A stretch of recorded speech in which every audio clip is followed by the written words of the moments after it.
Assalamualaikum warahmatullahi wabarakatuh. Alhamdulillahirabbil alamin.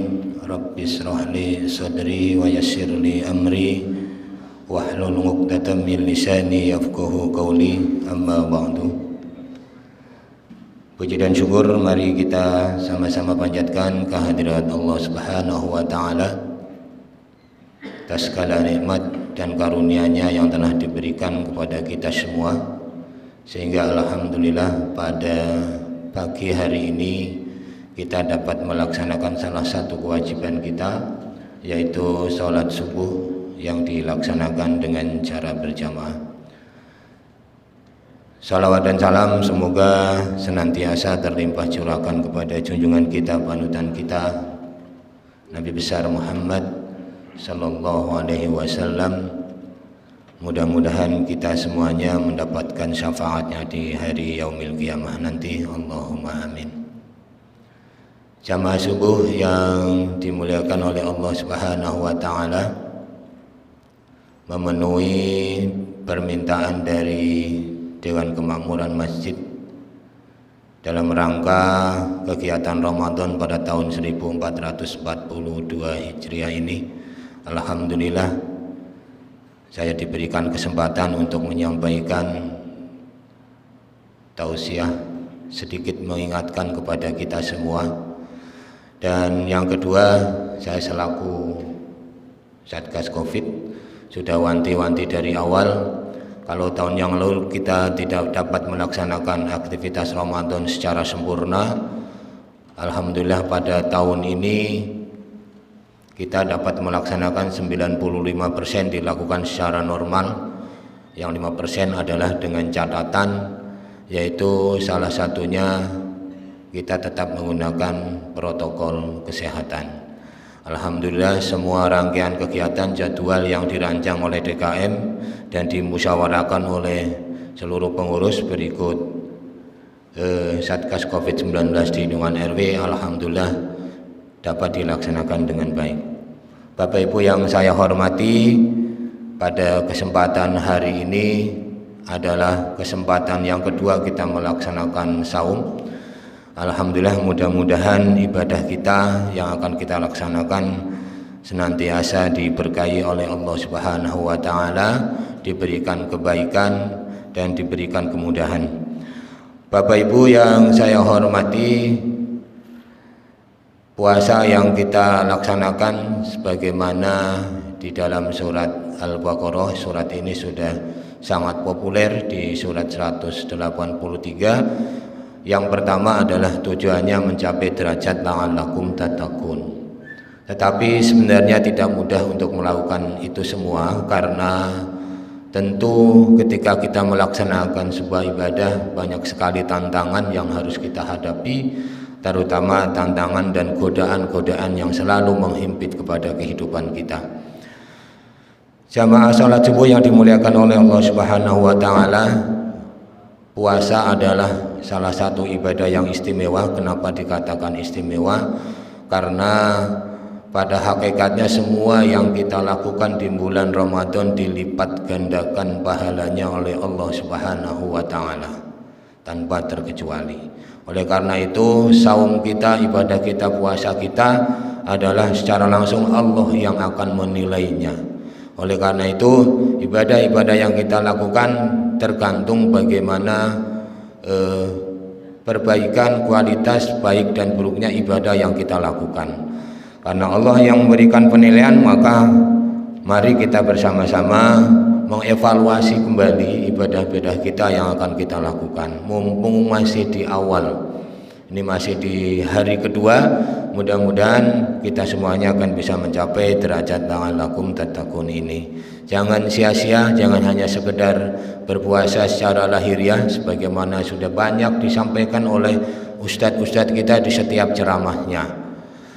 Bapak Ibu yang saya hormati, mencermati bagaimana kita harus mencapai Ramadan ini dengan baik, berkualitas dan memiliki keunggulan sesuai yang diharapkan oleh kita. Yang pertama, tentu kita harus ikhlas menerima kewajiban ini. Ikhlas ini penting, karena tidak semua orang terkadang masih terbalut rasa tidak ikhlas ketika Ramadan datang. Maka dia adalah orang-orang yang merugi dan tidak bisa merayakan dengan puasa Ramadannya. Tetapi bagi kita semuanya, insya Allah kehadiran kedatangan bulan Ramadan 1 hari sebelum datang, bahkan 1 minggu sebelum datang sudah kita nanti-nantikan. Begitu indahnya Ramadan, begitu nikmatnya kita akan mengalami sebuah kewajiban yang akan kita lakukan. Maka di mana-mana sangat syiar sekali bahwa Ramadan itu akan tiba. Oleh karena itu keikhlasan itu penting dalam menyambut Ramadan ini, karena barang siapa yang melaksanakan ibadah puasa ini dengan mengharap iman dan ridha oleh Allah Subhanahu wa taala, mengharapkan pahalanya dari Allah Subhanahu wa taala, maka tidak menutup kemungkinan akan diampuni dosa-dosanya kita. Inilah kemurahan Allah Subhanahu wa taala. Kalau kita berbuat dosa maka kita akan mohon ampun. Tetapi kali ini tidak demikian adanya. Barang siapa melakukan ibadah puasa dengan penuh keimanan dan dengan penuh berharap pahala dari Allah, maka dosa-dosa yang lalu akan diampuni oleh Allah Subhanahu wa taala. Sangat luar biasa. Oleh karena itu, man shoma ramadhana imanan wa ihtisaban dan hisaban ghufira lahu ma taqaddama min dambi. Ini adalah salah satu hadis yang sangat populer di kalangan kita, bahwa kita melaksanakan ibadah puasa ini dengan dinaungi dengan perasaan iman dan mengharap ridha oleh Allah Subhanahu wa taala, dan berharap mudah-mudahan Allah akan mengampuni semua dosa-dosa kita. Bapak Ibu yang saya hormati, berpuasa untuk mencapai puasa yang baik yang kedua adalah meninggalkan hal-hal yang membatalkan puasa. Salah satunya adalah, kalau hal-hal yang membatalkan puasa saya pikir semuanya sudah kita pahami semuanya. Oleh karena itu hal-hal yang membatalkan puasa harus kita hindari. Salah satunya adalah makan dan minum di siang hari, ya, terutama yang disengaja. Kalau tidak disengaja karena lupa, lanjutkan puasanya. Tetapi kalau karena lupa, karena ini masih di hari-hari awal, maka lanjutkan puasanya. Yang lain adalah misalnya melakukan hubungan suami istri di siang hari, itu juga akan membatalkan puasa. Oleh karena itu sedapat mungkin kalau di siang hari kita harus menjauhi suami atau menjauhi istri. Nanti kalau sudah maghrib, sudah isya, bercengkrama kembali di tempat tidur, bolehlah melakukan hal seperti itu. Tetapi kalau siang hari jelas itu akan membatalkan puasa. Kemudian ada juga yang lain, niat berbuka di siang hari, itu juga tidak boleh. Oleh karena itu hal-hal yang membatalkan puasa senantiasa harus selalu kita ingat. Kemudian yang ketiga adalah meninggalkan hal-hal yang membuat sia-sia. Rasulullah Shallallahu Alaihi Wasallam telah bersabda bahwa puasa adalah perisai bagi kita semuanya. Artinya kita harus bisa menjaga ucapan-ucapan yang tidak baik yang sering dilakukan oleh kita semuanya. Karena puasa merupakan perisai, maka perisai ini harus kita jaga. Bapak Ibu yang saya hormati, yang selanjutnya adalah meninggalkan hal-hal yang tidak bermanfaat. Rasulullah Shallallahu Alaihi Wasallam bersabda, di antara tanda sempurnanya Islam seseorang adalah meninggalkan hal-hal yang tidak bermanfaat. Ramadan sudah selayaknya kita revisi ulang kembali untuk tidak melakukan hal-hal yang tidak bermanfaat, terutama ketika di siang hari. Bukan berarti untuk melupakan puasa kita melakukan aktivitas hal-hal yang tidak bermanfaat, bukan seperti itu yang dimaksud. Artinya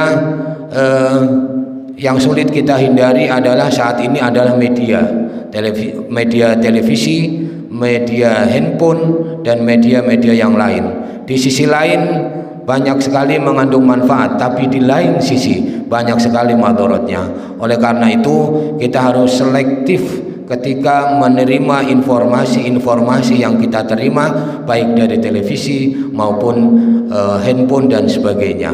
Karena terkadang teman-teman kita itu meng-share berita-berita atau gambar-gambar yang membuat kita penasaran. Sebenarnya kita tidak membuka, tapi ketika melihat bayangan gambar yang ada, kadang-kadang kita langsung klik saja.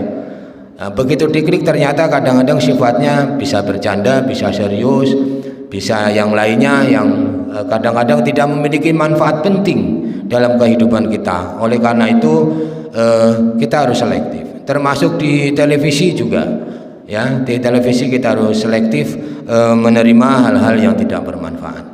Termasuk aktivitas yang tidak ada kaitannya dengan kegiatan ibadah, kalau bisa kita hindari. Bapak Ibu yang saya hormati, yang berikutnya adalah mempuasakan seluruh tubuh kita. Ternyata puasa yang kita lakukan tidak hanya puasa menahan makan dan lapar, pikiran dan hati kita juga harus ikut berpuasa. Kalau kemarin sebelum Ramadan pikiran dan hati kita kadang-kadang tidak terkontrol. Di bulan Ramadan ini mari kita sama-sama mengontrol pikiran dan hati kita. Antara lain kita harus bisa menjaga lidah kita, pendengaran kita, perjalanan kita, tangan kita, kaki kita, dan lain sebagainya. Ya, karena untuk menjaga mutu dan kualitas kita dalam menjalankan ibadah puasa. Lidah kita harus dijaga, jangan menggunjing, jangan membicarakan kejelekan orang lain dan lain sebagainya. Kalau kita sudah berkumpul, maka yang terjadi adalah pembicaraan-pembicaraan yang kadang membawa kita tidak bagus. Oleh karena itu, momen COVID-19 ini sebenarnya sangat menguntungkan bagi kita semuanya. Karena kita sekarang bekerja di rumah, tidak di kantor, dilarang berkerumun, maka manfaatkan waktu di rumah dengan baik. Ya, kemudian tangan kita jangan dimanfaatkan untuk mengambil barang-barang yang tidak yang tidak diperkenankan. Artinya barang-barang haram kadang-kadang diambil, itu akan menodai ibadah puasa kita. Penglihatan kita, ya, tidak mungkin setiap hari kita akan tidur untuk menghindari penglihatan kita. Oleh karena itu sekali lagi penglihatan kita juga harus kita jaga. Beruntung kita sekarang ada di rumah dalam bekerja, ya. Jadi aktivitas sangat dibatasi oleh kegiatan-kegiatan yang lain. Kemudian yang terakhir, dalam rangka meningkatkan puasa kita agar menjadi puasa yang baik, unggul dan berkualitas adalah memperbanyak amal soleh selama Ramadan.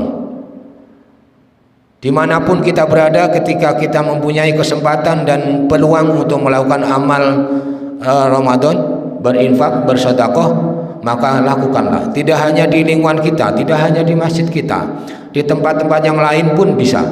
Ya, jadi jangan hanya di masjid. Ketika kita berada di luar, maka kita juga bisa melaksanakan amalan-amalan Ramadan, yaitu beramal soleh, berinfak, bersedekah dan lain sebagainya. Dan insya Allah pahalanya semuanya akan dilipat gandakan oleh Allah Subhanahu Wa Taala. Saudara-saudara jamaah subuh yang dimuliakan oleh Allah Subhanahu Wa Taala, Rasulullah Shallallahu Alaihi Wasallam adalah seorang dermawan, tapi beliau mencapai puncak kedermawanannya adalah di bulan Ramadan. Oleh karena itu saya mengajak secara pribadi dan kepada Bapak Ibu-ibu, marilah di bulan Ramadan ini kita bisa mencapai puncak-puncak ibadah kita, baik amal soleh maupun ibadah-ibadah yang lain. Demikian yang bisa saya sampaikan, kurang dan lebihnya saya mohon maaf. Hadanallahu wa iyyakum ajmain. Assalamualaikum warahmatullahi wabarakatuh.